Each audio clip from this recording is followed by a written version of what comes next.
Special Operations, Covert Ops, Espionage, The Team House, with your hosts, Jack Murphy and David Park.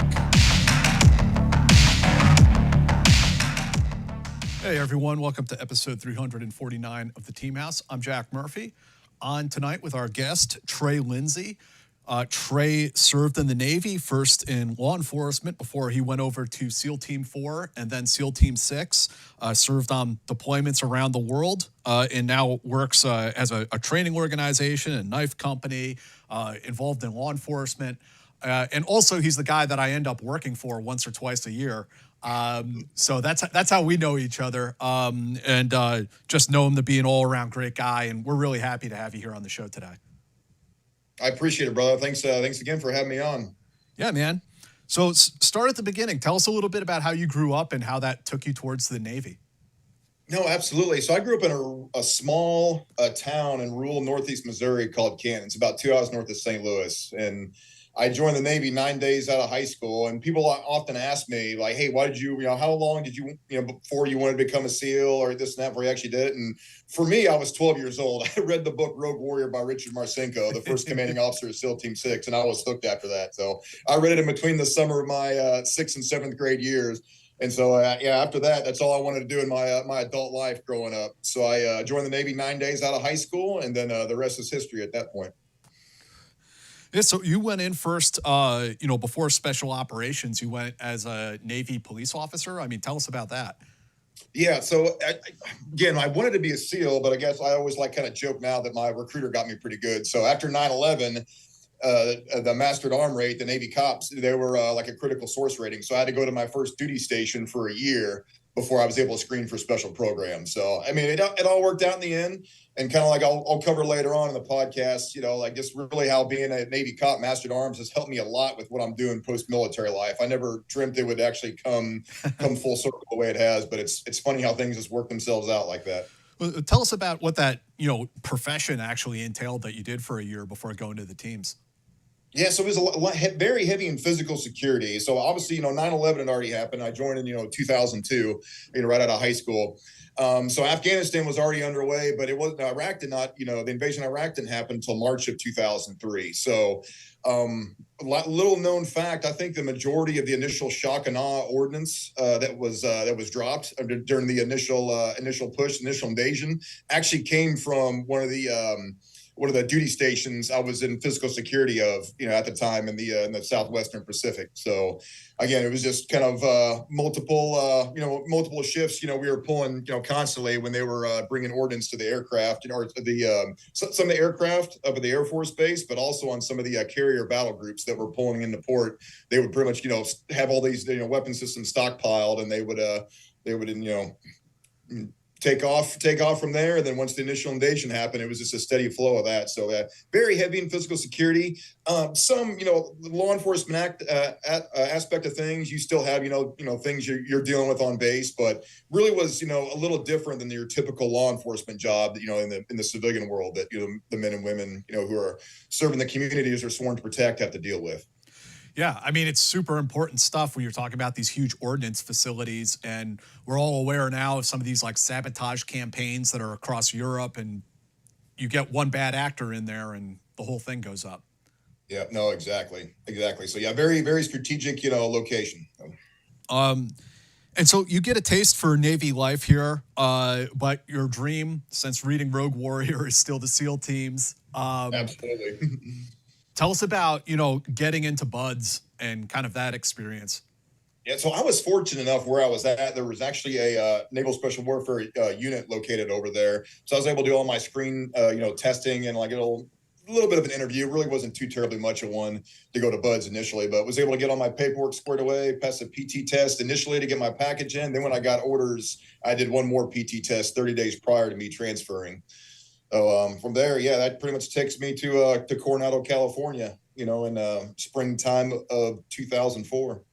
How'd that treat you?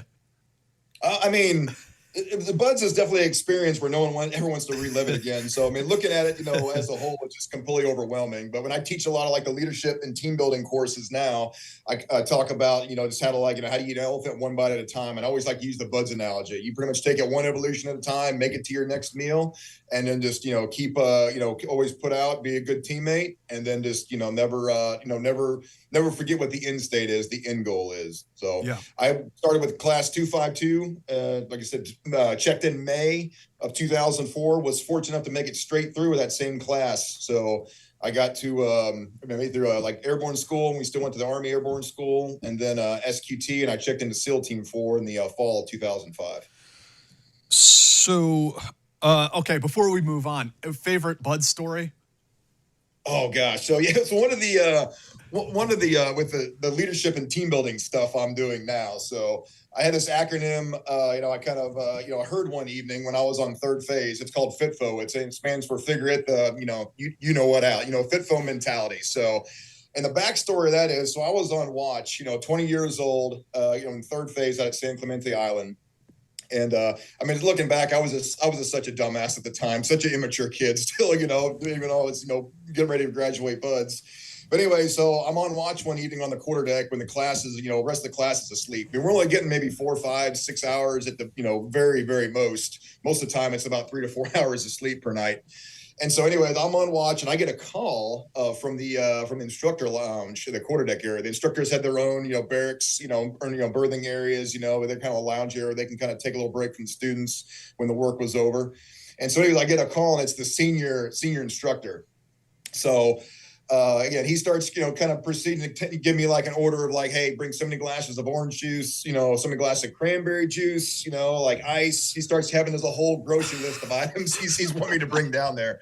And I mean, they're making cocktails, of course, so yeah, know exactly what they're doing. So it's having some adult beverages. So again, just me being the dumbass kid, at 20 years old at the time, I started just coming up with the dumbest questions you could possibly think of at the time.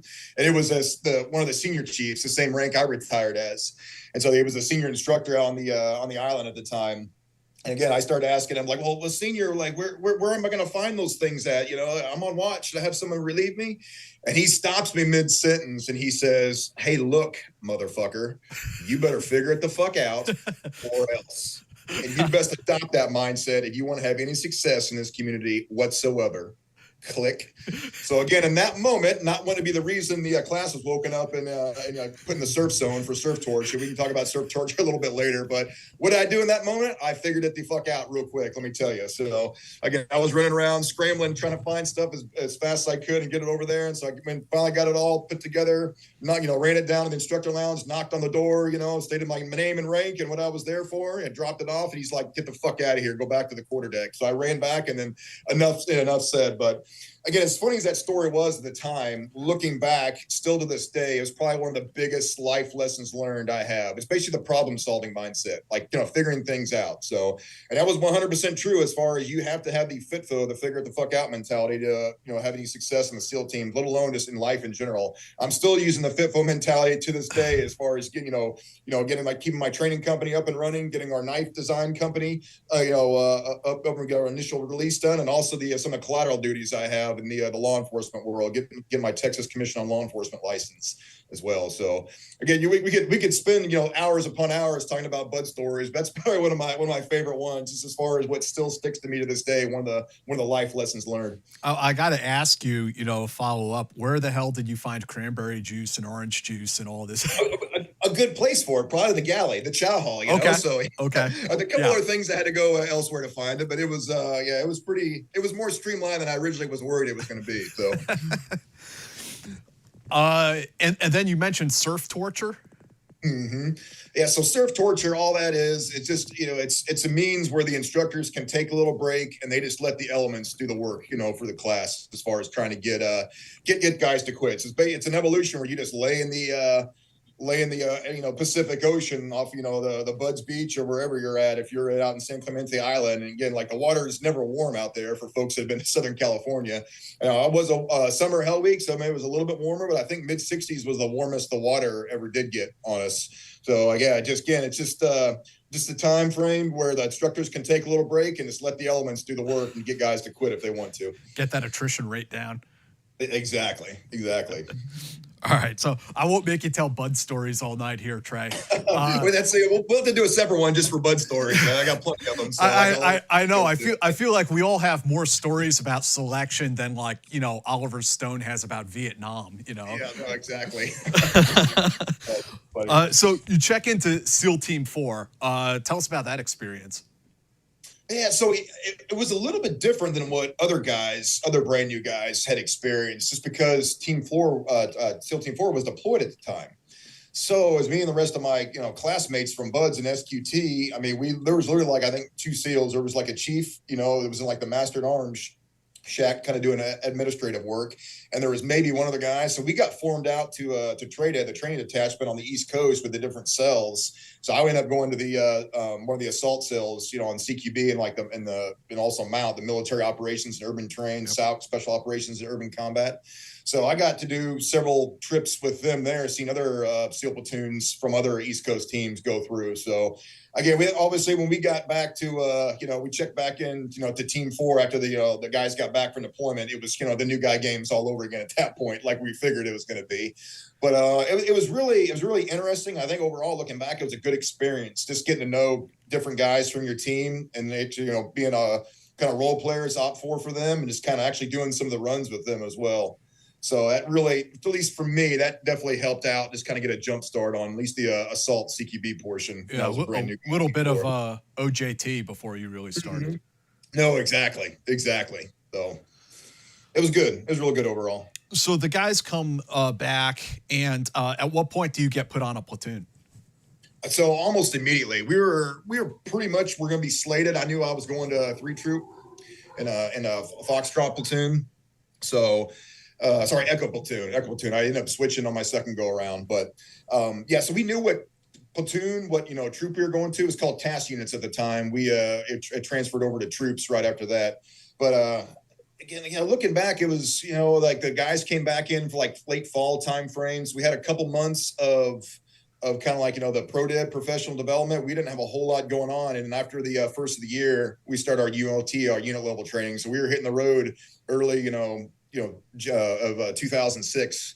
We were going to Fort Chaffee, and other places, some of our ground mobility out in the Nevada area, one of our training sites. So it was just a nonstop, and still to this day, I still have a crazy work schedule, with what I'm doing, and kind of people tell me or ask me like, how do you travel so much? And it's like, it's all I've known since 2005. I've never been in one location more than like 6 months out of the year. So it's just a constant flow. So I guess I'm just, used to it. So that's all I know now. So I don't know what I would do if I was, in some place for several months straight. I know if I was home here, I would absolutely drive my wife insane, I want to ask you, what type of dudes land on a SEAL platoon? Like, who are some of these guys? You don't have to mention anyone by name if you don't want to, but like, what are these personalities like? It's definitely type A personalities across the board. That's kind of be expected. You have to be, a type A to have any success in the SEAL teams. Really, like everyone had, somewhat of an athletic background, some more than others. Definitely everyone had like a huge sense of patriotism, camaraderie, and just wanted to really be a member of the team. Look down to the individual shooter level, the platoon level, task unit, troop level, across the board. So like I say, highly motivated, very for the most part, very trustworthy guys, and just guys that you'd want to go down range with, serving your country, in harm's way with. Hey guys, our show is sponsored by GhostBed. Check them out, please. They make awesome mattresses, awesome pillows, awesome bedding. GhostBed provides high quality and super comfortable award-winning mattresses crafted in the US and Canada. Did you know that 60% of US adults report being too hot when they're trying to sleep? That's me. I'm a sweaty little baby. That's why we designed all of our products with cooling features so you stay comfortable and asleep all night long. Pair any of our mattresses with GhostBed's award-winning adjustable base and get the ultimate sleep experience. GhostBed rules the family-owned business, 60,000 plus 5-star reviews.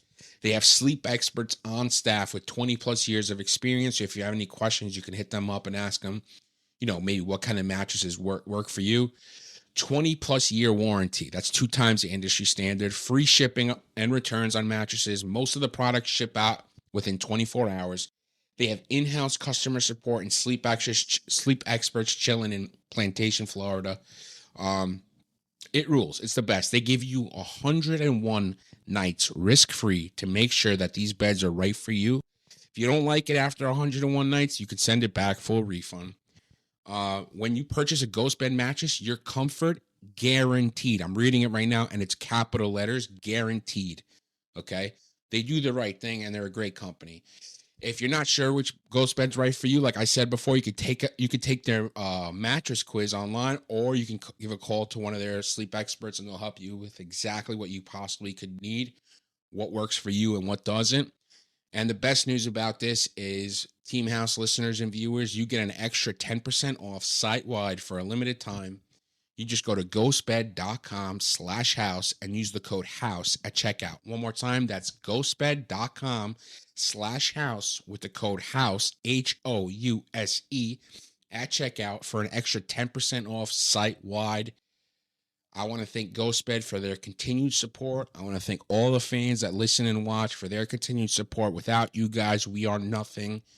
So thank you for supporting the show, and thank you for supporting the companies that help support the show. ghostbed.com/house for 10% off. Made in the US, made in Canada. Shout out to our brothers in Canada. They rock. Check them out. I love GhostBed. Thanks, guys. And I mean, at what point did you find out where you guys were deploying to? It wasn't till, I want to say, probably springtime. We deployed the fall of 2006. So yeah, my first one was to Fallujah, Iraq. So oh wow, it was a a little over your average, a little over 6 months deployment. We had a condensed ULT and ProDev, and also SIT, like squad integration training, just because of kind of the deployment cycle. Like after that, we went back to the East and West Coast teams went back to I think a 2-year, every 6 months. It was got back from deployments. It was ProDev, then ULT, unit level training, then kind of squadron integration training, if it's still called that, and then deployment. So, but we were on an 18-month cycle, so it was just that much faster. Mm-hmm. So you guys got to Fallujah, if my chronology is right, a little bit after the Marines went in there and kind of cleaned the place out. Absolutely. So what was it like when you arrived in Fallujah? Sort of what was the atmospherics? Well, I mean, the guys that were already in country coming to convoy to pick us up, on the Humvees and other armored equipment, got hit by IED, and our lead turret gunner got fragged pretty good from it. So that was kind of like, hey, all the new guys, welcome to Iraq. You're in the war zone now. We're playing for keeps. So that was definitely not that I wasn't already thinking that to begin with, but yeah, it definitely kind of was a realization immediately, right when we pretty much hit the deck, saying like, hey, you're, the guy in the airfield had already, gotten word, someone from our joint operations center had let them know that, hey, a convoy is going to be late because they got hit with an IED and they had to do a CASEVAC bird, casualty evacuation bird for our lead turret gunner. And what was the mission like when you guys got there? So we had a Iraqi partner force we were training, but it was mostly direct action raids we were doing. So they wanted us to have so many Iraqis we would take out with them, or take out with us. And so they had a couple of guys doing the training of them, and another guy, the rest of the guys were doing operations. Some kind of sniper overwatch stuff, but it was mostly it was the direct raid, the kill capture operations we were doing. Any that kind of stand out in your mind? I mean, there were several of them. That definitely could have got a little sporty, a little spicy, but it wasn't until after I left, because I was on the first RIP bird out, the relief in place bird, and then so it was probably about half of our platoon or half of our troop, other guys from Team 10 and contingent that were going to be ripping out with us. So they went out on target with the rest of our guys, and then a good buddy of mine was killed that evening, literally a day after we left. So.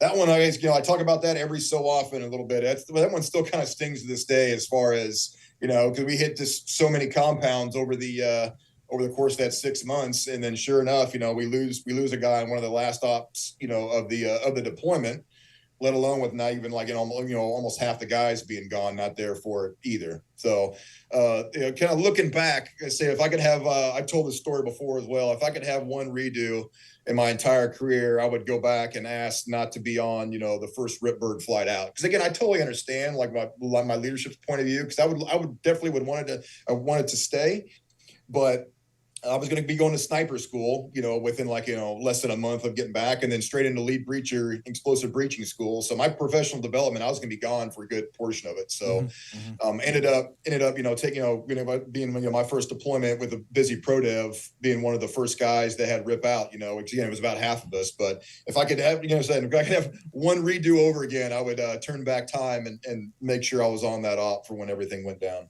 Yeah, that sucks, man. It always seems like it's the last damn mission on the deployment. Yeah, exactly. So yeah, we had a guy, you get fragged pretty good, from the IED first, one of the, I think maybe the first night we were in country, I think it was the second convoy they did overall. And then, like in the direct action raid, they were going after a group of Al-Qaeda militants that shot down an American helicopter the previous day. So it was just bad, but hey, freaking lessons learned, life lessons learned at that point. Yeah, man. And so you get back and go to the sniper course. Is that the one in Indiana? Yes, correct. Yeah, so some of it's, they do like the East and West Coast. We'll do like again, it's different now. I think it's all like one big school, but like, pick like photo image capture, and they had like the scout, it's almost like a scout sniper, like sniper light. And then if you pass both those, then you would go on to the full, sniper training pipeline in Indiana. And what was the sniper course like? It was definitely challenging. I mean, honestly, the shooting itself was hard at times, but it was the easiest. It was like some of the stalking, just the overall like field craft. I was born and raised, like I said, in rural Northeast Missouri, so I spent plenty of time out in the field, hunting and then doing just like my grandparents' farm they had in rural Northeast Missouri, close to where I grew up. But it just the overall like field craft and like being covert, clandestine about things too is probably one of the biggest things. Again, the shooting stuff was challenging by all means, but I'd say like the actual field craft for me, especially some of the stalking, was what it was the most challenging. And at that time, were you guys still like building out the big bear suits, the ghillie suits, and? Oh yeah. You had your ghillie shawl, your ghillie suit. Had several different options depending on what you wanted to wear. So, again, like we were fortunate enough. I was going through in the summer time frame, so we had thick vegetation. It was a whole lot easier than guys that have to go through in the winter time with no foliage or anything else. Of course, we got to worry about poison ivy at that point in time. I think probably 2/3 of the class ended up getting poison ivy really bad. But again, just the price of doing business. It's the nature of the beast. So. Biggest takeaway from sniper school, aside from stalking, I guess?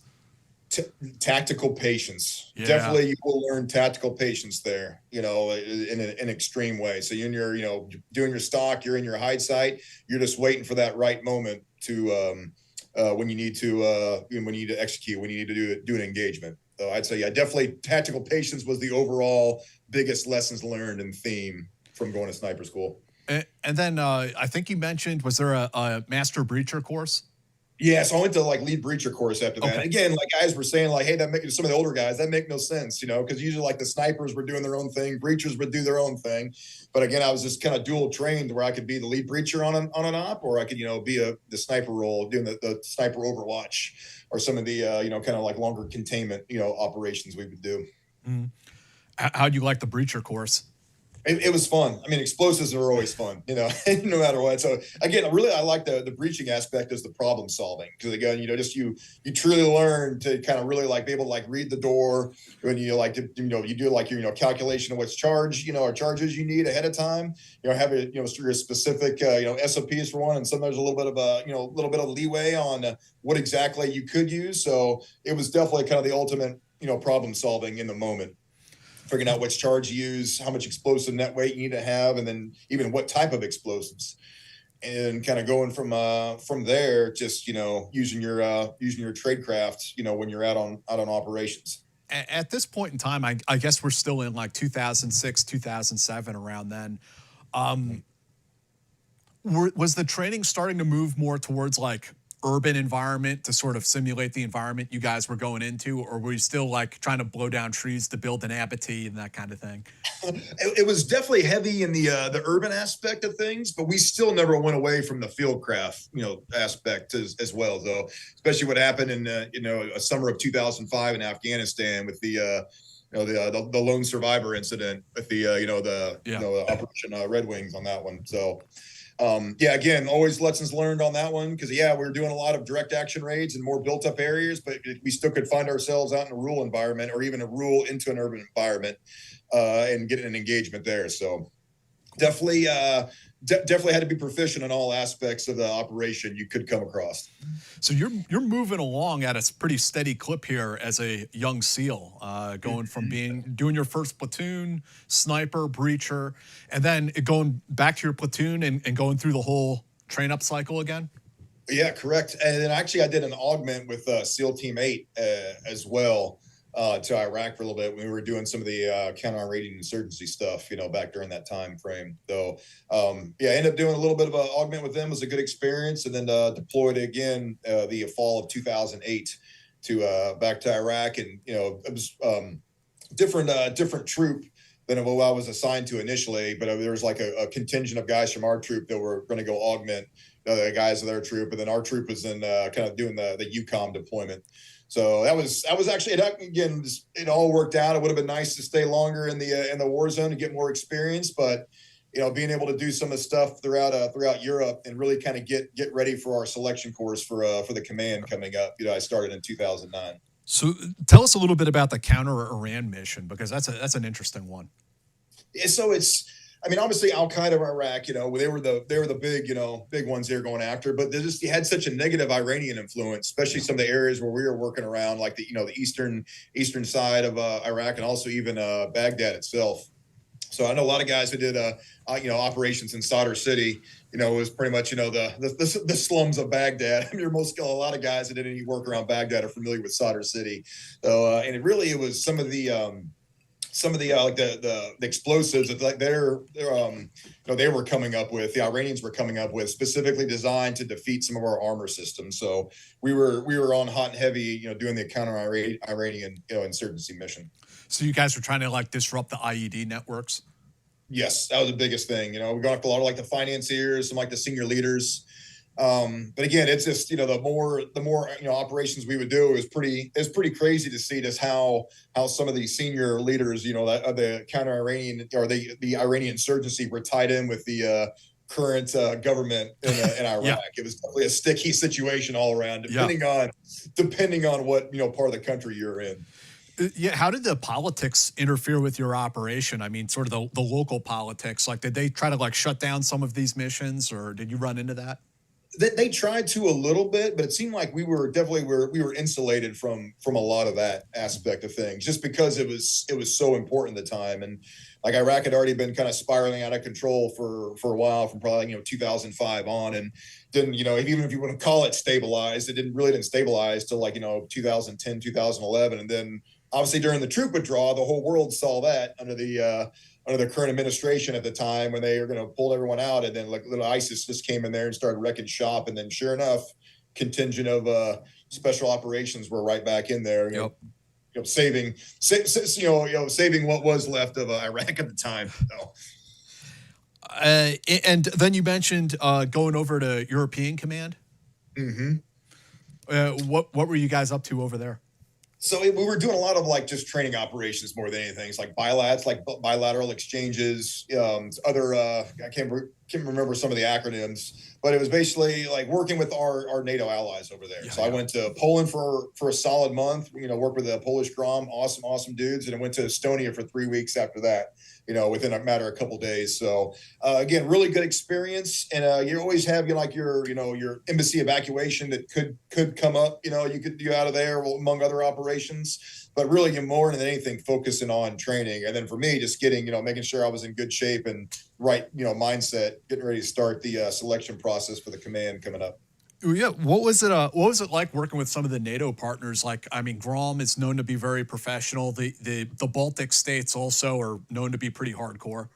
Yep. No, I would deploy with the Grom guys in a heartbeat, and I was, kind of fast forward years later, I did a little exchange with the SBS guys, and I was going to be deploying with them when I was a team leader at the command of one of the squadrons, and I was going to have one of my junior guys go with me as well, but that ended up getting shut down or shut off last minute, which is a bummer. Like I've told guys before, there's two units I really would like to have deployed with. Number one is our Delta Force, brothers, our counterparts from the Army, and then also our SBS, our UK brothers as well. So I had we had it all lined up, but the same time frame. But we were going to be, having a contingent of our troop deployed with some of the D boys down, south of where we were at. But again, it got with the some of the manning issues and kind of like the withdrawing of forces. They didn't even deploy all their guys, so we were one of the first ones to get cut. But like my number two, my assistant team leader, he just deployed with the strike force to doing like the Iraq, in Syria. Kind of direct action raids. And he said that was one of his best deployments he ever had. So the guys were great, super talented. It's just very, again, looking back, I would really like to have, one, did a deployment with them and then also deployment with our SBS brothers, which came close both times or with both units, but just didn't it wasn't quite how the cards were going to fall for us, unfortunately. So it sounds like in this time, you're already thinking about screening for the command. You had this idea in mind really since the moment you joined the Navy, it sounds like. Exactly. Like I said, like when I was 12 years old, when I read the book Rogue Warrior by Richard Marcinko. So yeah, I screened in the summer of 2008, screened positive. Was made still owed Team 4 the rest of my deployment cycle. Like I mentioned before, I deployed to Iraq and then Yukon for a little bit, and then checked in to start the selection course in the springtime of 2009. So what was the screening process like? Again, it's PT is obviously a big factor on there, but like when guys ask me what was harder, green team, the selection course for development group or buds, me personally, for me, I would rather do at a minimum, I would do first phase of buds, including Hell Week again, before I did the 6 weeks of the basic close quarter battle CQB really? phase. Yeah, it's looking back, it's all the stress you put on yourself. Again, like you're not learning anything that it's technically some stuff it's new, yes, but the instructors are demonstrating and telling you only once, but they're telling you exactly how they want you to do it, and then just perfection is demanded. And then so again, you're doing hellacious PTs of a morning for several hours, and you're just getting right into doing the house run after house run, and then class is divided in half guys in the house, half the guys in the range doing drills, and we would flip flop in the afternoon. So. Yeah, I've heard guys say, even dudes that are not super fond of the SEALs say at development group they have a very robust, counterterrorism CQB program. Yeah. So again, that's one of the biggest things we are judged on. I mean, yes, you have to be competent in other core SEAL skill sets. But the CQB aspect, again, like I don't know, so people ask me all the time in the civilian world, what's CQB mean? Like I just like room clearing, like structure clearing, how to do it safely with potentially, heavily armed packs inside there too. And again, this, kind of, coming full circle. Never when I was going through the selection and then just doing staying on the deployment grind at the command. No, I never thought it would pay off like the way it has post military life, being able to do what I'm doing with the civilian law enforcement training. So again, it's just kind of funny looking back. 20 plus years, all the lessons learned, just kind of where I got to where I'm at today, and it's all just kind of how the cards just fell in place. One by one over the years. So other than the CQB, what other kinds of training do you go through in Green Platoon as you're kind of getting spun up for, the top level? Yeah, so you're doing integration stuff with the 160th, the helicopter squadron, the 160th Special Operations Aviation Regiment. So again, you talk about guys that are the top of their trade craft right there. Those guys are absolutely phenomenal, from 47 pilots to the the Hawks, the Little Birds, not to mention the DAPs, the direct action penetrators crew for the Black Hawks rigged as gunships, and also the A's, the AH-6s. So doing a lot of integration stuff with them and certain aspects, and then you're doing quite a bit of jumping, skydiving with certain like military free fall profiles. Mm-hmm. So again, I say probably besides the CQB portion, Jumping, we usually get a couple guys per class as well that cannot meet the standards and have to either get recycled through, or they go back to their their original command, within the SEAL teams they came from. Well, what do you think it is that gets them on the free fall course? Usually it's Zing out the exits. And I mean, I've told this guy before too, I had a fairly healthy fear of jumping. Like one of the biggest, I guess, failures, if you want to talk about, I would admit during my career, I went to Otay Lake's military free fall school that the Navy put on, and I failed out of it. So I was Zing the exit. So, and that was definitely in the back of my mind, going through our, green team, the selection course, when we were doing our jumping there. But again, it's just, I think hopefully I was able to help a few guys that were struggling potentially as well throughout the years. It wasn't until I truly understood the relative wind and how you're exiting the aircraft, whether it's a side door or a ramp, and either you're symmetrical or you're not, and how you like an arch, can hit the relative wind, is what really kind of like it just all clicked for me at one point in time. So again, I was still, struggled a little bit, during our selection course for the command, doing the jumping stuff, but I was able to end up making it through.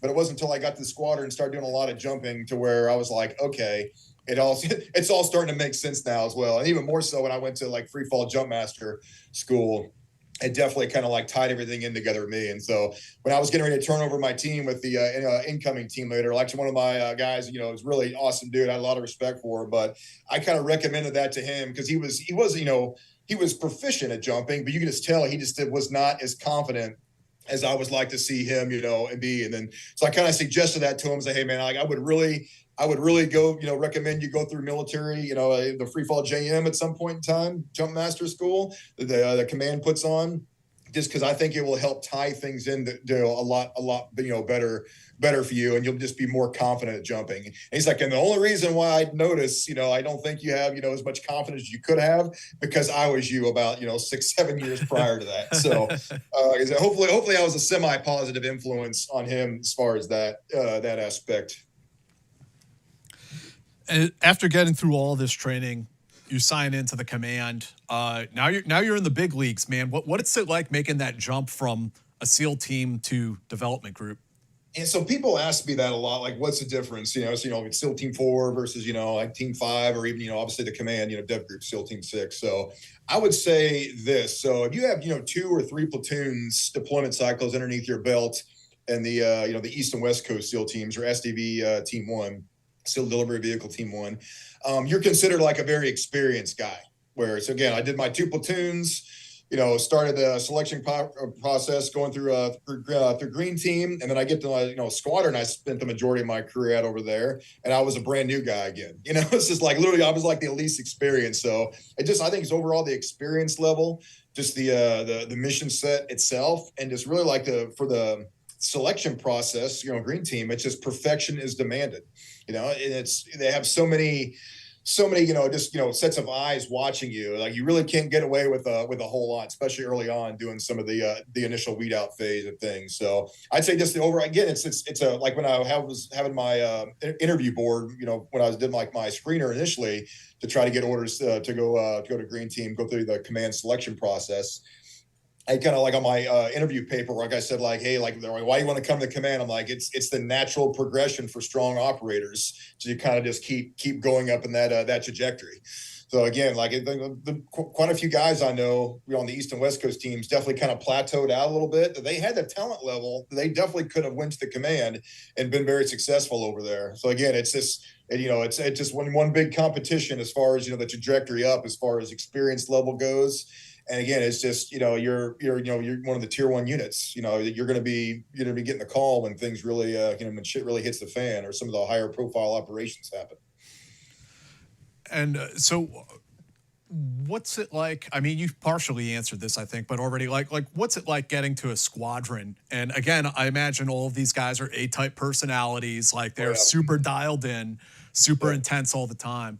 What's it like hitting the ground running in a squadron? So even to your point, Jack, even more as far as hitting the ground running. So like our squadron was deployed when we got through our selection process. So yeah, like the command master chief, he wanted us to take the holidays off. So right after the first year, we deployed overseas with the squadron. So again, you talk about just being thrown right to the fire and being like, hey, you are a tier 1 operator. Like you are expected to know, what's going on.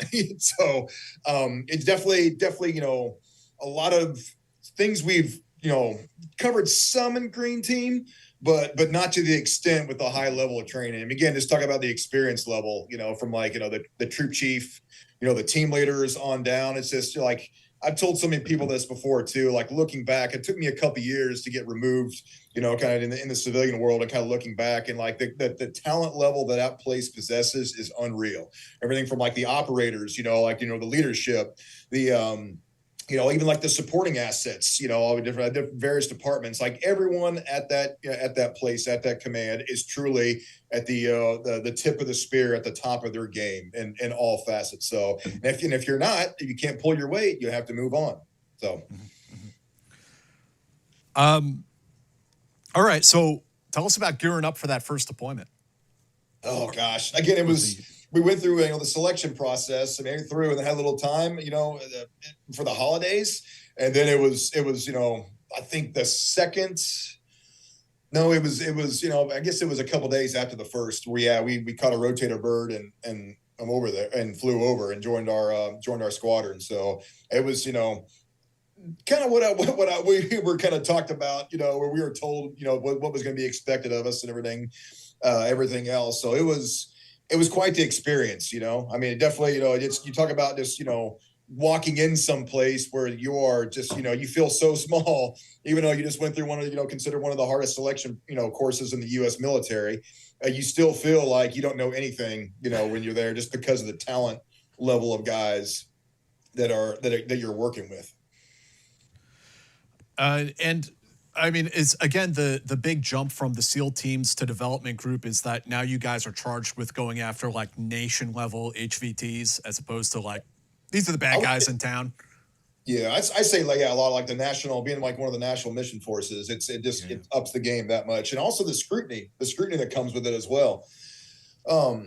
So yeah, like I said, like when we were going through green team, perfection was demanded, and it was, perfection was demanded in the squadrons, to the highest extent, from your team leader, from your other senior leaders, all the way down to the guys that were just a year or two ahead of you as far as time in the command. You don't want to let your teammates down. Like when I talk about some of the leadership and team building aspects, I cover in the civilian world and some in the domestic law enforcement world too. But I talk about peer pressure being the ultimate double-edged sword. Like where you had guys that were were negative peer pressure completely. I saw like just completely derailed careers, for that matter. But then positive peer pressure, like, okay, you can accomplish extraordinary feats just because you don't want to let your teammates down. So again, like talking about the ultimate double-edged sword, or peer pressure, it could be a hell of a positive or an extreme negative. Yeah, there's the pressure, but there's also the aspect of like, you're my boy, Blue. You got this, Exactly. You don't want to let your teammates down. Yeah. Can you say where you went on that first trip?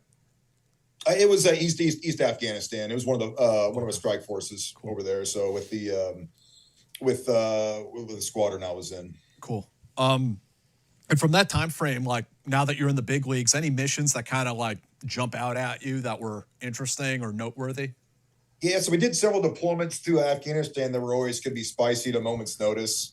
But for me, I was very fortunate. I was in the troop that conducted the Jessica Buchanan hostage rescue raid in Somalia in January of 2012. So again, it was just how it worked out with the rotation. Very, very fortunate. Everything went very well that night. It could not have gone nearly as well as it did. And just out of respect for the guys, still going in harm's way doing the job. I really don't like to cover very, the specifics of the operation, but I do like to talk about a lot of the lessons learned. I do that a lot when I'm teaching some of the law enforcement. But I'll disclose a little more in a closed environment to really kind of hit home some of the points. But I always like to talk about, when I'm doing my initial PowerPoint slide for some of the CQB courses I teach is, the definition of advanced tactics. We heard that in Green Team all the time. All advanced tactics is knowing the basics, knowing when it makes sense to break the rules, and then be able to articulate why you broke those rules. So it was definitely like that operation really highlighted, because I'll cover again without saying too much. Even though we had, the most state-of-the-art military aircraft, reconnaissance aircraft overhead, we had the latest and greatest of weapon systems, optics, MBGs, the Reiki guys had thermals. But even though we had all that, the tactic we used to clear that objective and save those 2 hostages was one of the most basic tactics that every infantry soldier is taught at a young age, and every small unit, special operations tactician is taught at a young age with some of the kind of the small unit tactics we work on. So that always mention when I'm teaching the courses as far as like, hey, never underestimate the importance of that tactical team leader position. Like when things went very kinetic, very dynamic, very quick, I still remember hearing my troop chief's voice in my ear, like cool, calm, collected, saying like, hey, target ID, damn it, guys, target ID. Just because your buddy's shooting doesn't mean you need to be shooting. So again, we got to count, we got to own every round we send down range, because we had 2 innocents, 2 hostages we were saving. And then also kind of talk about the personal SOPs. I always talk about, with courses, personal standard operating procedures. Hey, never miss an opportunity to learn from either your mistake or somebody else's mistake, whether it's a real world operation, training, you name it. So my biggest personal lesson learned, standard operating procedure lessons learned from that one is I never left the wire from that point forward without some sort of a handheld thermal, because we had 0 loom. We had a thick cloud cover rolled in, right? The last, like from our ORP, our operational rally point. And so we pretty much, had to, we're, kind of fanned out in a certain, formation where we knew the pirates holding the 2 hostages were roughly in the same type of formation. So yeah, the recce guys were with either their handheld thermals or their fusion goggles or night vision and, thermal combined, goggles, capable. They were kind of calling out heat sources, with rough direction of travel and rough distance, but it was fairly helpless feeling, not really being able to see even like where heat signatures were out there. So that was my biggest lesson learned on that one. Is I definitely wanted to from that point forward, I never left the wire without a handheld thermal, and it paid dividends because it was so foggy you couldn't see anything under night vision. Again, it was 0 loom, cloud covered, rolled in. Gotcha, there's not a whole lot of ambient light in the country of Somalia, in the bush, out in the middle of nowhere, and just like the vegetation was super thick. So yeah, again, even like looking just underneath your NVGs, looking at your buddy to your left and to your right, or even in the formation. You could see like the glow from them and maybe a little bit of an outline, but you'd have to shine your laser illuminator to really be able to see them. So really, I couldn't, most of us could not tell at all, and where roughly even the heat signatures were coming, from distance wise and rough location, unless you had a thermal capability either built into your NVGs or like a little handheld thermal. And so you guys pulled Jessica Buchanan, and there was a European national? Yeah, it's a Danish guy, Paul Fisted. Yeah, Danish guy. Yeah. They were working for a Danish demining company when they were taken hostage. And I got to ask, like, what's that moment like when you repatriate an American and a friendly national hostage? I always think of like, the Kurt Muse rescue in Panama, where like all of a sudden there's these soldiers there pulling you out and saying, we're American soldiers, we're here to bring you home. Like, that's got to be a good feeling. Oh, no, absolutely. It was definitely the highlight of all of our careers, hands down. And we were, again, we just, she exfilled her and the other, the Danish citizen, Paul. They took one of the first helos out, and we didn't hear anything else from her for, several years. But then after the fact, she ended up coming back to the command, and we were able to host her and kind of like have a big debrief. It tied in a lot of like our questions we had. Cool. Also kind of her, her questions she had once we were able to tie the stories together. So I thought that was very beneficial, and like just such a sweet girl, such a sweet gal. So that's really cool. Yeah, just a wonderful, wonderful human being.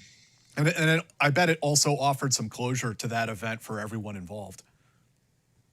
Yes, absolutely. Like again, initially we did a little meet and greet. We're in one of our commanders' conference rooms. And she immediately, like, she was gonna start talking to begin with, and she completely just broke down and started crying. And like the thing that she was able to get, words she was able to get out, because we took her to the memorial wall. She saw the pictures of guys that had been killed throughout the years, at the command. And so yeah, she kind of we were barely able to hear her get it out, the words out. She's like, I couldn't live with myself if I would have seen one of your photos up there on that memorial wall. So again, we told her like, hey, it did not work out that way, So with yeah. So everything worked out fine. We're all here, and let's we also reiterated to her that it was all the highlight of all of our careers. So we were more than happy and more than willing to go put ourselves in harm's way to bring you back home, Jessica. So I think I definitely made her feel pretty good about things. So I think she wrote a book about her experience, and I have not read it, to tell you the truth. Yeah, I need to read it as well still too. Yeah, it's called Impossible Odds. So Yeah. I watched the 60-minute interview. She's done several times, or she did several times. That's a pretty good interview. If folks have not seen that yet, so if you just Google Jessica Buchanan hostage rescue 60 minutes, and it'll pop right up on YouTube. I'll check it out. That is a super cool story. I get it, man. That's awesome. Thank you. And after that, what was kind of like the next step in your career as an operator at this point? So right after I deployed to Afghanistan again later on that year after we did the hostage rescue for Jessica. But then after that, I actually was for a pre-team leader. I did a little like a professional development. I went to our clandestine operations squadron. So it was a good experience doing some of the unilateral surveillance stuff we were doing.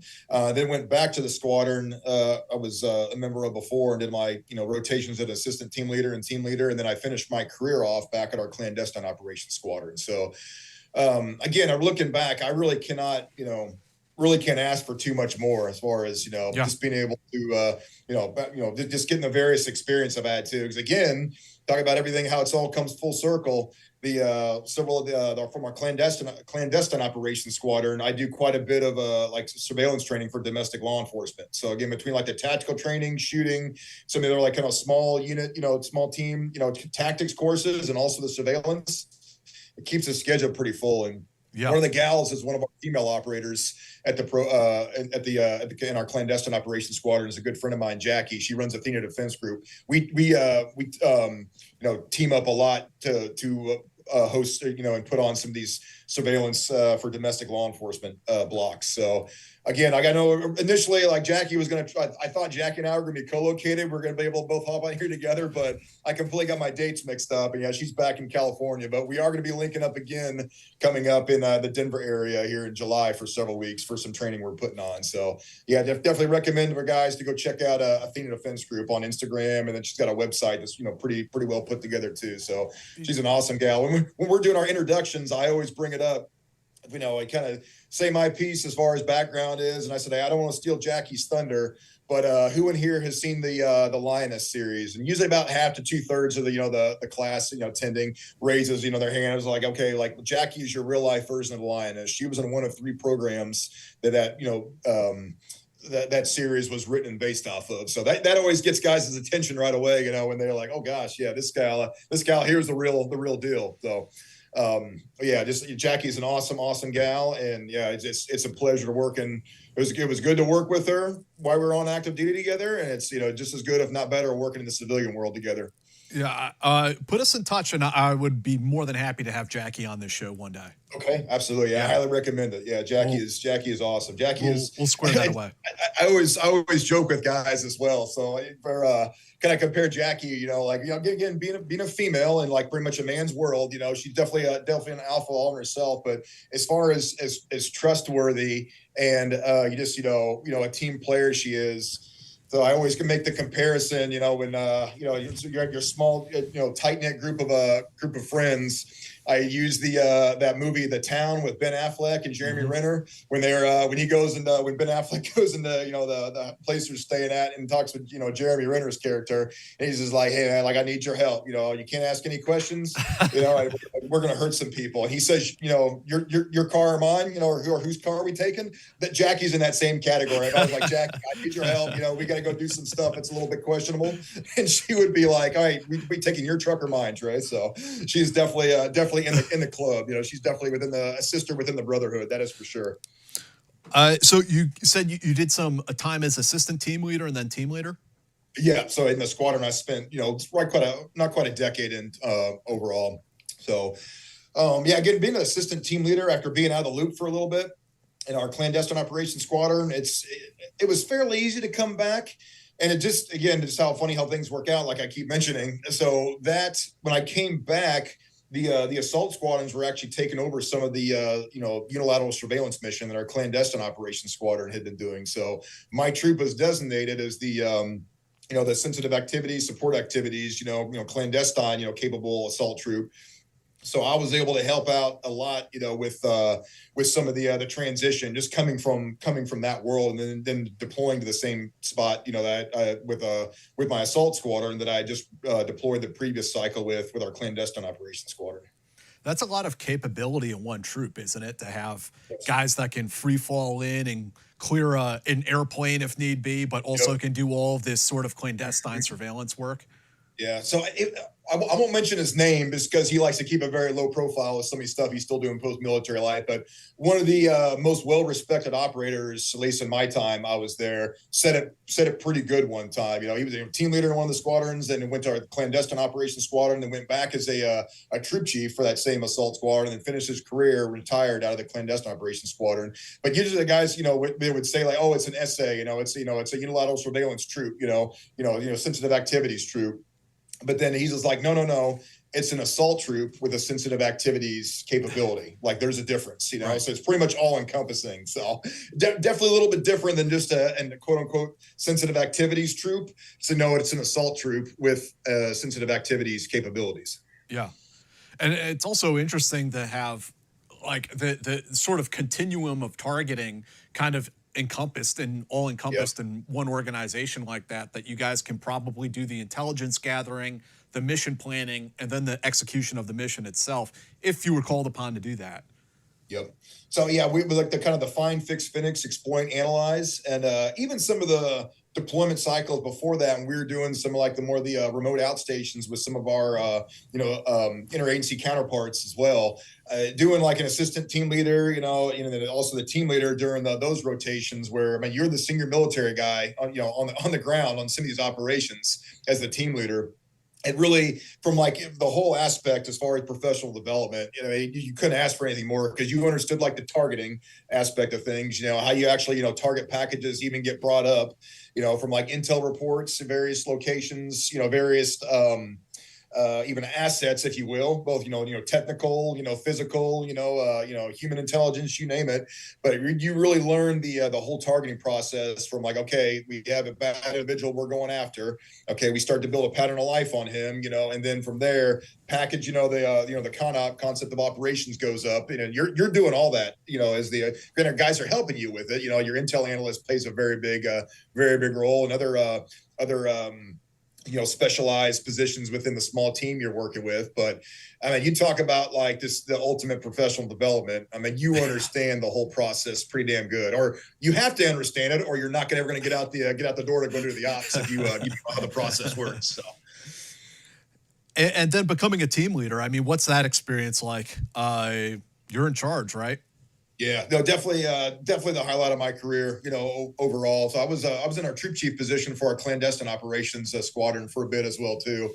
Again, that would have been, probably the highlight of my career, but just unfortunately it was during like the COVID time frame, and then just kind of had like some stuff on the personal side. I decided to retire, so didn't get to do nearly as much real world operationally I was hoping in that position. But as far as being like a team leader of an assault team, it's just. It's again, like talk about the talent of that place. Like just looking at like every one of my guys, from like I was at Echo 1 down to like my Echo 7, at number 7. So every single dude just was just a phenomenal, physical specimen. Number 1, number 2, just the talent, overall, like whether it's like for CQB, shooting, jumping, you name it.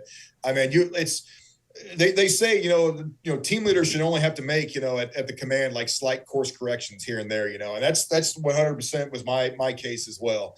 Though I know some guys have to deal with some problem children that causes more, more effort and, kind of, have more of a negative light. But, it's for me, at least, I couldn't have asked for any better guys, that I worked with and when I was a team leader. So even as the assistant team leader, I got, I was one of this, I think the senior number 2 is senior assistant team leader in the squadron for one full rotation. So again, guys would come to me for a lot. I think hopefully I was a positive influence to them.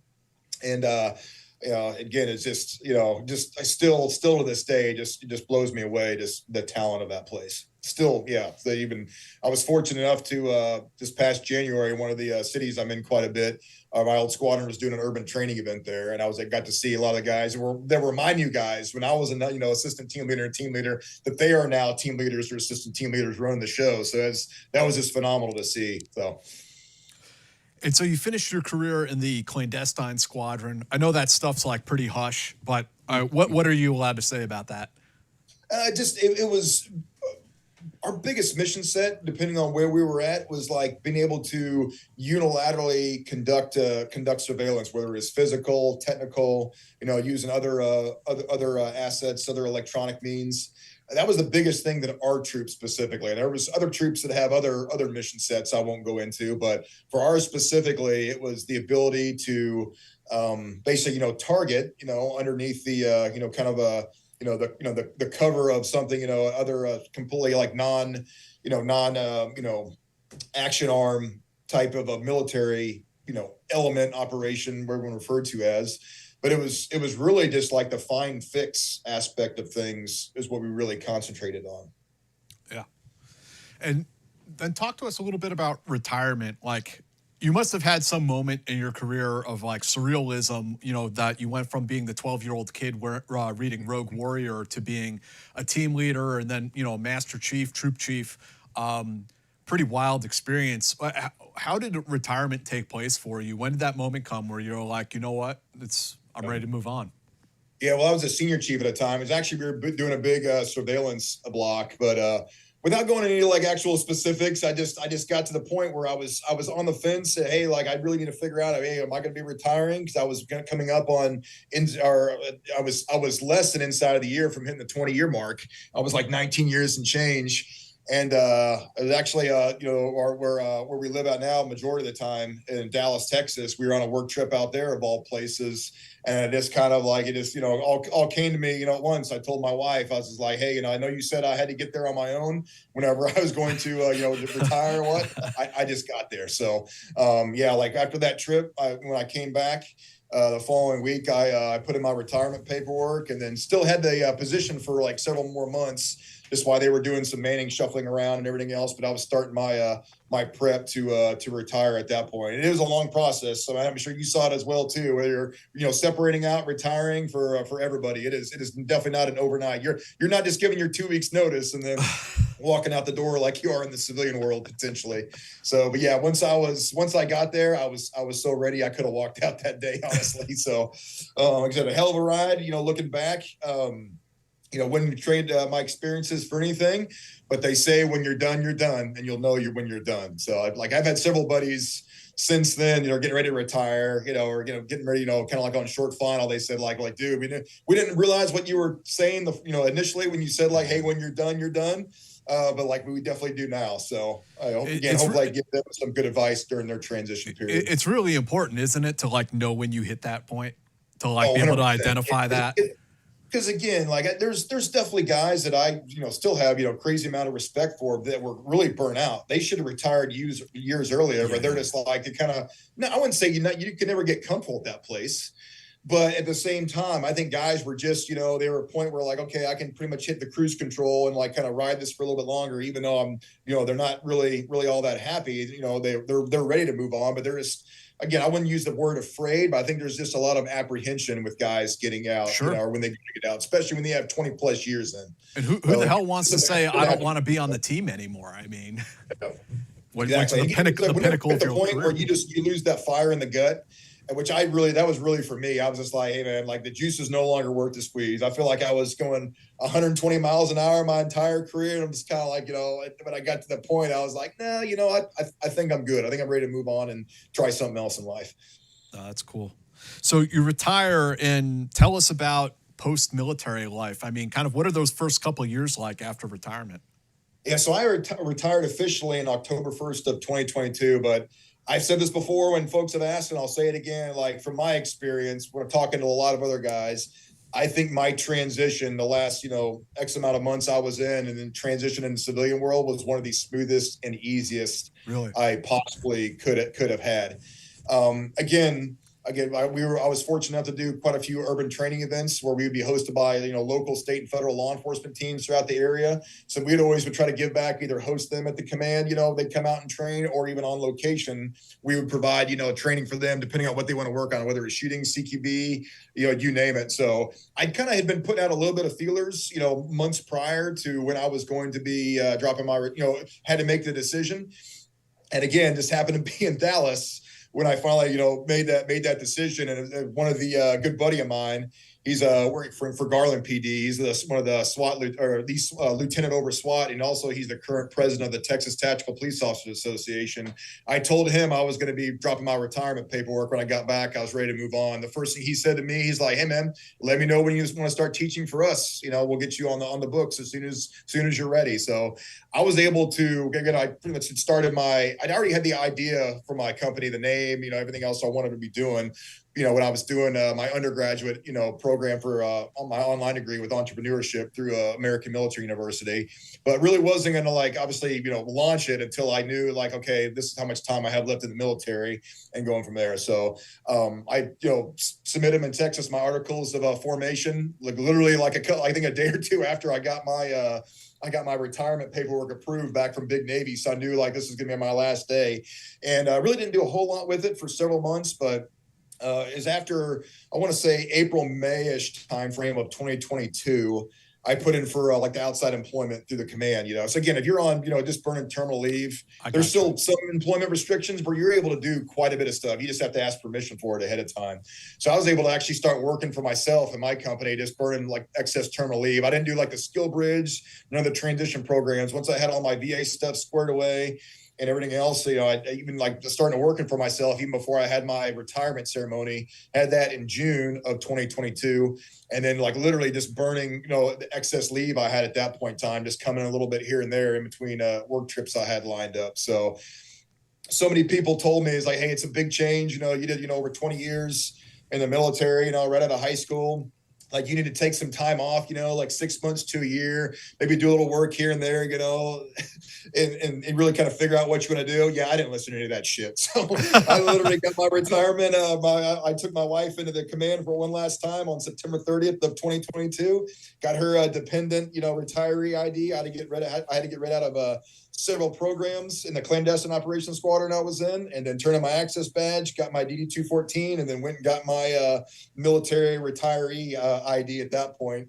They gave me a temporary badge, hey, just badge out, just leave it right on the top of the badge reader as you're driving out.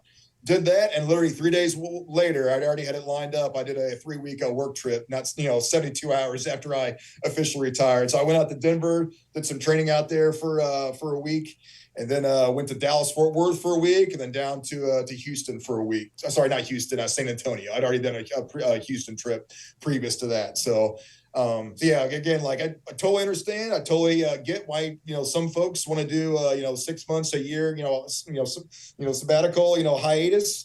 But that was definitely not me. Literally 72 hours later, I was on the road again, hitting it hard. So I've been going nonstop ever since. Yeah, you needed something to do with yourself to keep you occupied. Absolutely. Got your Absolutely. Navy veteran hat from the PX, and you were. Yeah, I got my company logo with that. I wasn't going to get any in the Navy. I'm just messing with you. Yeah, exactly. So your company, you have a training group. Tell us a little bit about that. Yeah, so it's Gallowglass Guardian Group, and I get asked all the time the name. What's the namesake? What does it mean? So Gallowglass was a term for Scotch-Irish mercenaries from the 13th to 16th century from the Norse Gaelic armies. Kind of where some of my family lineage is from. My dad's obviously last name Lindsey, Scottish. My last name, my mom was her maiden name was Brennan for Irish. So kind of had the tribal areas of Scotland and Ireland in the family lineage. So again, the Scotch-Irish, Gallowglass warriors were Scotch-Irish mercenaries from kind of their version of special operations forces during that time. And once they would leave service, military service, they'd go back to tribal areas and protect the chiefs and the tribal villagers from criminal elements and foreign invaders, or sometimes they would be hired by another foreign tribe to help protect the tribal areas in the same capacity. So not quite what I'm doing to the T, but I mean, it's very similar in a lot of ways as far as some of the tactical training. We do a little bit of security, and assessments and things like that, but really like our bread and butter is the tactical training for domestic law enforcement. We do some civilian training as well, trying to get a little bit more involved with that. And I started doing a lot more of a leadership team building talks here recently as well, various presentations. I have a big PowerPoint. I can do almost a full day of stuff, or I could do kind of block it in. It's just several hours at a time, just depending on what the clients are, wanting, what they're asking for. And there's also a knife design company. Oh yes, actually I have a couple of them right here. So TSG Blades. So a good buddy of mine I knew from SEAL Team 4. We kind of had been working on this for a while, and so we just had our the website is not live just yet. It's going to be TSG Blades. I'm actually going to have a phone call hopefully tomorrow, the next day, to follow up with our web designer. But this is our initial knife we had made right here. So this is the TSG Blades Overt. Large, it's a little over 5 inches, 100% American made. Our knife manufacturer is out of the Denver, Colorado area, Revo Indy Knives.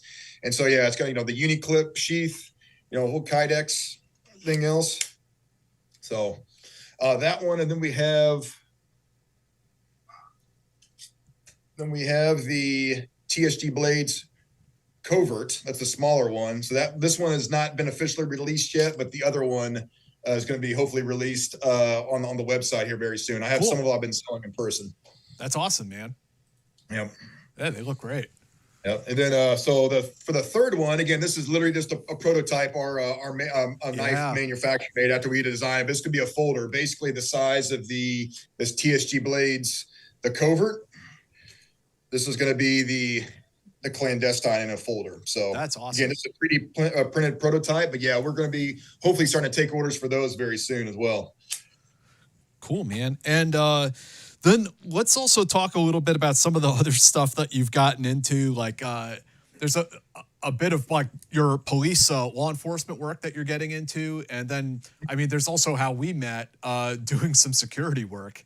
Exactly. Yeah. I guess, again, we've joked before, we got to start linking up, brother, more than once a year, like a working, so either you got to come down when J-Med comes down, some of the boys, boys weekend in North Carolina, or meet in Dallas, or I'll head up north and, the NYC to meet you guys. But, so I'm a fully commissioned reserve deputy in the state of Louisiana through Richland Parish. And again, just, kind of help out with training. I'll work some, coming and going when I'm traveling through there. But I'm in the process of getting my Texas Commission on Law Enforcement license as well. I'll be a reserve through Allen, Texas PD. Again, talking about the Navy Cop Mastered Arms, how it all, kind of came full circle since I had that, that NEC, that Naval Enlistment Code, in addition to being a SEAL. I was able to get approved from the Texas Commission on Law Enforcement to go the military police credentialing route that really saves a lot of in-person academy time. So I would normally have to do, even if there's a special operations route, you can go a special operations veteran and then a military police veteran. I was able to kind of shave even more time off. So I've already done all my all of my online requirements. I've done all of my in-person academy, except for I need 8 hours, 2 different 4-hour blocks that I'm getting knocked out next Thursday on June 5th at one of the regional academies in the Dallas-Fort Worth area. Then after that, I submit my application to take the exam and just hopefully knock it out the first time, knock out the test, then I'll be able to be fully commissioned and licensed at that point in time. So again, a lot of guys have asked me, hey, why are you doing the law enforcement, actual, commissioning, you don't need that with your military experience. But for me, I'm all about just being a lifelong learner, and again, when I set out to do something, I really truly intend to try to be, if all possible, the best in the world at it. And I think okay, how can I set myself apart from other guys doing with similar backgrounds, doing the training gig as well. So kind of my thought process was hey, if I can have as many different credentials and licenses as domestic law enforcement, when I'm working a shift, helping the guys out, guys and gals out, I'm held to the same standard, same, use of force, in same restrictions and guidelines, underneath the the Texas Commission on Law Enforcement or Louisiana Peace Officer Standard and Training. Like, how am I going to set myself apart? Well, if I have as much real world experience as I possibly can, I'll be able to help translate that to a lot of the training blocks we do that much more, and kind of put that domestic law enforcement spin on things. Because I mean, I've heard a lot of times before people compare, like, hey, special operations, forces, doing overseas operations versus domestic law enforcement is comparing apples to oranges. But if you really want to break it down, there's a whole lot of similarities as well. So one of the biggest ones is, okay, you have, like in the military, you have your commander's intent, you have your rules of engagement. In domestic law enforcement, you have your chief's intent, your sheriff's, your director, whatever organization you're working for. You have your use of force guidelines, a U.S. rule of law. So you still have your left and right flanks you have to operate in. And again, if I can, continue to hopefully, help out, the local, state and federal law enforcement agencies, and kind of really, like, curtail, even if they don't take exactly, how we're, some of the things we put out to them as far as different tactics, techniques, and procedures for various operations. If I could just help put a little bit of spin and morph things for them, and it fits within their department or agencies' policies or guidelines, and saves one of their life, one of their buddies' lives, or an innocent civilian's life, I mean, that is worth every second, all the effort I'm putting into it. So again, I have gotten, texts and phone calls from guys. It's definitely at some point in time, I really need to do like a testimonials and get the website updated a little bit more. But guys hit me up saying, like, dude, like, some of the stuff you showed us literally saved our lives. This is what happened. So that's a good feeling. You talk about, like, job satisfaction at that point. So again, yeah, hopefully if I can make, I can do that and really do something I enjoy and make a good, good living for myself, my family. That's, the icing on the cake. But literally just receiving text messages or phone calls from guys that saying, like, dude, like, I'm sitting here, like, one guy recently he was involved in 2 separate shootings. I put through multiple courses, and he, like, literally hit me up, two separate events about, like, 2 years apart. And he hit me up, saying, hey, I'm sitting here with my, young or 2 or 3 year old daughter, and, like, my wife is, X amount of months pregnant. He's like, I honestly don't know if I'd be sitting here right now if it wasn't for you and some of the stuff you put out. So just wanted to say thank you. So again, getting calls and texts like that is it's worth every bit of the the effort and the struggle sometimes, being a small business owner, running post-military life here. But again, talk about just, always want to be lifelong lessons learned. Right now, I always like to break things down, like just like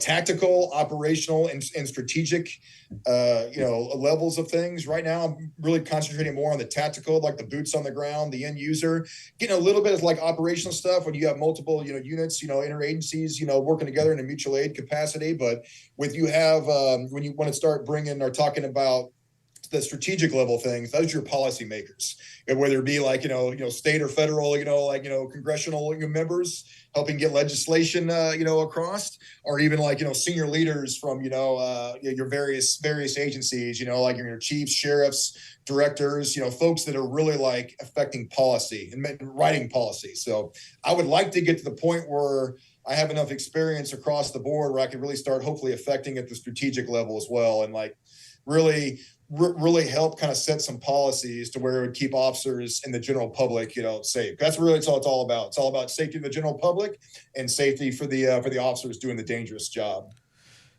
Trey, there's something you mentioned that I'd like to kind of key off of. You talked about being a lifelong learner, and I'd love to ask, someone who worked at your level today, what are you still learning about marksmanship? What are you still learning about breaching? What are you still learning about tactics? Yeah, they always evolve. So when I teach in one of the CQB portions, I always talk about bangs. The use of, like, bangs, distraction devices, diversionary devices in the civilian world. We would call them crashes in the military. They mean the exact same thing. So a lot of times it's the exact same manufacturer, depending on which agency is buying from which manufacturer. But again, talk about just on OJT and always trying to, like, make the course better with various critiques, AAR points guys would come up with. And so I remember I was actually down at Houston teaching a course for Region 2 of the Texas Tactical Police Officers Association. I do a lot of work with. And again, like it was an interagency class, you had guys that are like, full-time SWAT guys from a major metropolitan area. And then you had guys that were, within like less than 2 years as a police officer that got sent to an instructor level of CQB course. So you have like huge training disparity. But so anyways, while we were talking about implementing bangs, and there was like, we were doing a deliberate style clearance. And then like one of the guys, like a couple guys, like one guy that was actually the one man in the doorway, the guys were getting a little frustration because the gears were grinding, not working together for the first time. I think it was the first day when this happened after we did like some classroom portions of things. And really like the one guy, on the number one man was like, guys, what do you want me to do? You want me to, you going to bang and want me to hold? You want me to bang and clear it deliberately? You want me to bang and take it dynamically? And I'm just like, stop right there. Like I literally got on my phone. I'm like, I have to add that to the, the bang portion of the calls using, you're the presentation, doing the distraction or utilizing the distraction devices. So, and that's just one of like, many, many examples I could give of as far as just listening to guys, from the domestic law enforcement standpoint, how they do things and how it's like, okay, I can totally see that. Like maybe I should like more for at least cover that in different aspects, is always evolving and making the curriculum better and better. And again, like I've told a lot of folks this as well.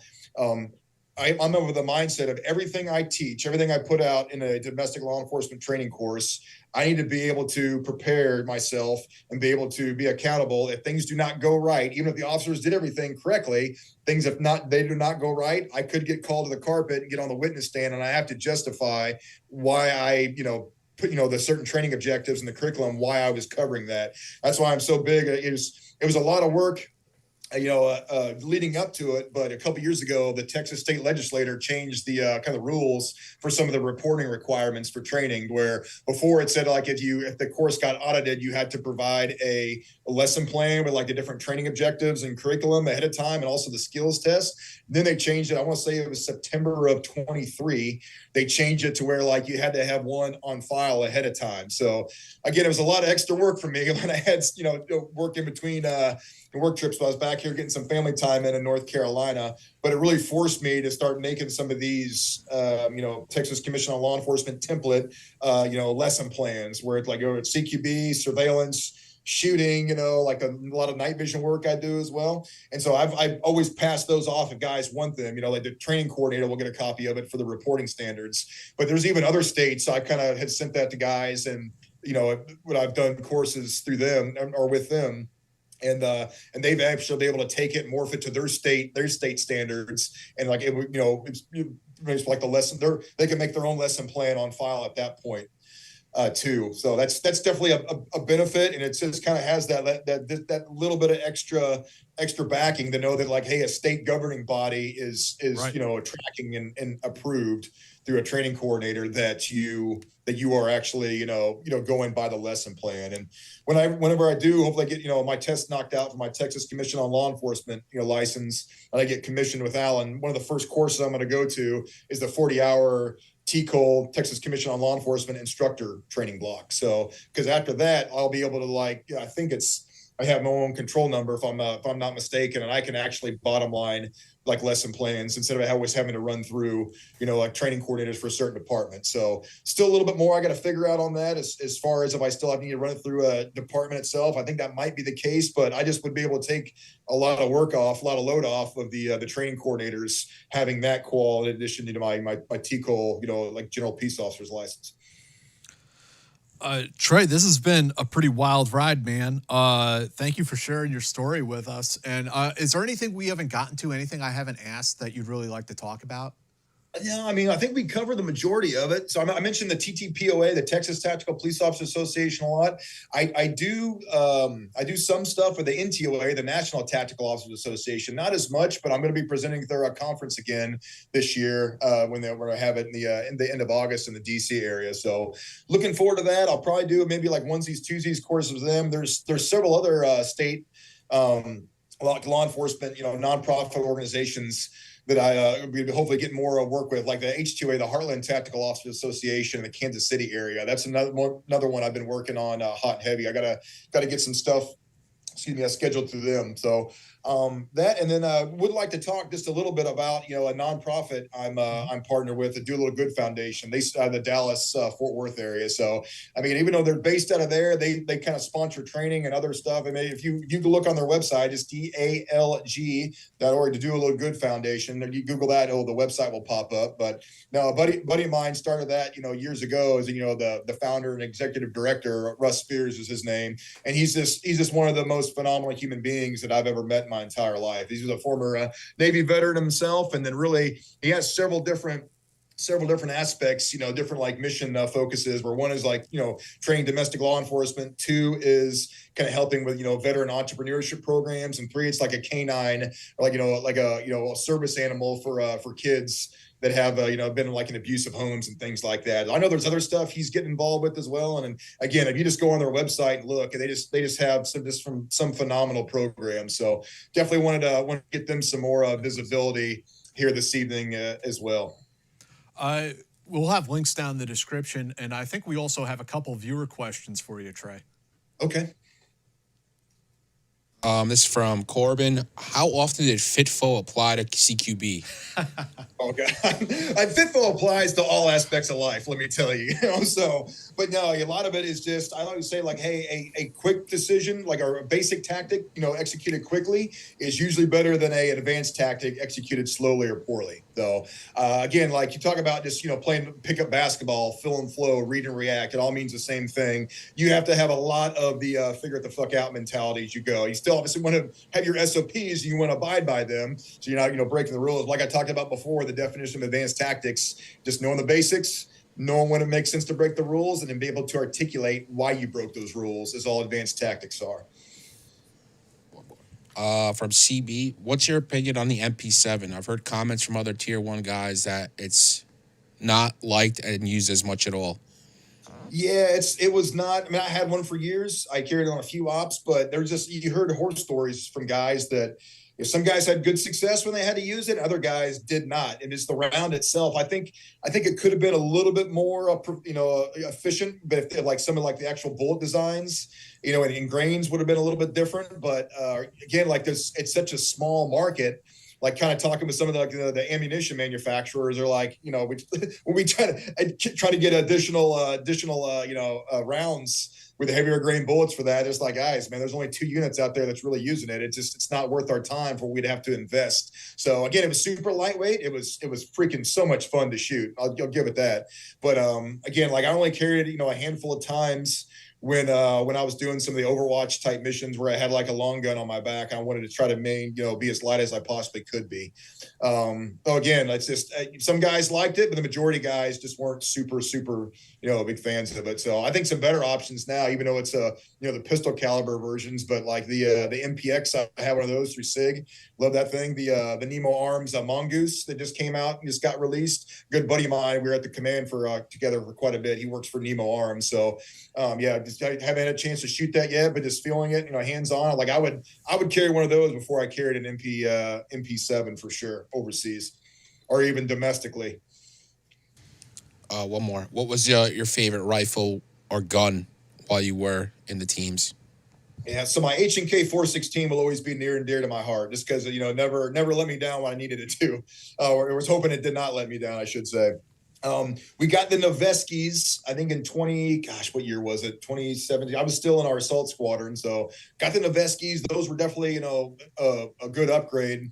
But again, really didn't get a chance to deploy that much with it. Enjoyed the hell out of shooting it for sure. That phenomenal guns, like some of the other awesome, American manufacturer, AR manufacturer companies are. But I'd say, yeah, just the H&K 416 will always be near and dear to my heart, just because it was the workhorse for the tier 1 organizations for many years during the height of the GWAT. That's it for questions. Trey, one more time, let folks out there know where they can find you, where they can find your company. Okay, absolutely. Yeah. So it's my website is 3gstrategicconsultants.com. Just exactly how it's listed and spelled out. Also on Facebook, I do some stuff work related on there, but yeah, if you just look at my name, Trey Lindsey, should be able to send me a friend request. For Instagram, I have Gallowglass 3G. It has my company logo on there as well. So I do a lot of a lot of work related, obviously, to the 3G company on there. Also have a TSG Blades. You should be able to look that up on Instagram. I haven't posted a whole lot. I'm waiting for our website to go live before we do kind of our official online launch. And then also for Instagram, the TL3. That's that's just my personal one as well. So I usually tag, if I'm sending a post on one, I'll tag the other one, so guys will be able to pick up on that. And also, if guys are interested in getting swag, it's out of the Dallas, Texas area. My swag company, just on the website, 3G Merch. Just that's how it's spelled out, like 3G, then MERCH.com. It should pop up all the different various hats, t-shirts. Just got some hoodies in as well. Got like little kind of Yeti style koozie cups, and have a plethora of other things we're going to be adding as well. So again, just if guys are interested in that, just 3gmerch.com. Awesome. Yeah, Trey, if you want, you can send us all those links, and they will be in the description of this video and the show notes. So if you guys want to follow Trey or get some merch, check out the knives, anything, the links are in the description. Got it. Yeah. So on the knife website, it's going to be, we already own the domain. It's going to be tsgblades.com. It's just not live yet. We're having our web designer do the final kind of e-commerce, Sure. all the stuff he's got to do. But definitely TSG Blades on Instagram. You'll be able to follow me there, and then tsgblades.com will hopefully be live within the next week or two, and we'll be able to start taking orders online. Awesome, man. Well, Trey, thank you for doing this interview and spending some time with us this evening. Really appreciate it, man. Oh, likewise, brother. I appreciate y'all having me on. Like I mentioned before, dude, we gotta start hanging out more than just once a year for a big work event like that. Man, you're welcome up here anytime, man. Come smoke cigars together. Okay, that's awesome. Yeah, I appreciate it. Yeah, like J-Med's actually coming down here in June for a bit, later on. Okay, yeah. So yeah, like I say, it's just throw it out there. You can get a little, get away for a quick little bros trip. He's coming in on a Thursday evening. We're going to be doing some shooting and hanging out on that Friday. Then he's leaving Saturday morning first thing. So just throwing the invite out there. If you, I might have to work that in there sometime this year. Yeah, thanks again, Trey, and for everyone else out there, we'll see you again next time. Thanks for joining us. And hey, don't forget to check out the Patreon. There's links down in the description, as always. So we'll see you guys next time. Thank you. Hey guys, it's Jack. I just want to talk to you for a moment about how you can support the show if you've been watching it, enjoying it, but you'd like to get a little bit more involved and help us continue to do this. You can check out our Patreon. It is patreon.com/theteamhouse. And for $5 a month, you can get access to all of these episodes of The Team House ad-free. The same goes with our affiliated podcast, Eyes On, with Andy Milburn, Jason Lyons, Mick Mulroy. That one, you will also get all of those episodes ad-free. And you support the channel and the show, and we really appreciate it. The Patreon members are literally what has helped this company, this small business survive, especially during our early years. And you are what continues to help this thing going, even as we navigate the turbulent world of YouTube advertising. So we really appreciate all of you guys. There's going to be a link down in the description to that Patreon page. And there is also going to be a link to our new merch shop. So if you guys want to go and get some Team House merchandise, we got stickers and we also have patches. And I should mention, if you sign up for Patreon at $10 a month, we will mail you this patch as well. So we really appreciate that. But they're also for sale on the merch shop. And additionally, they got t-shirts up there, water bottles, a tote bag, coffee mugs, all that good stuff. So please go and check them out and support the show. We really appreciate it, guys. Thank you.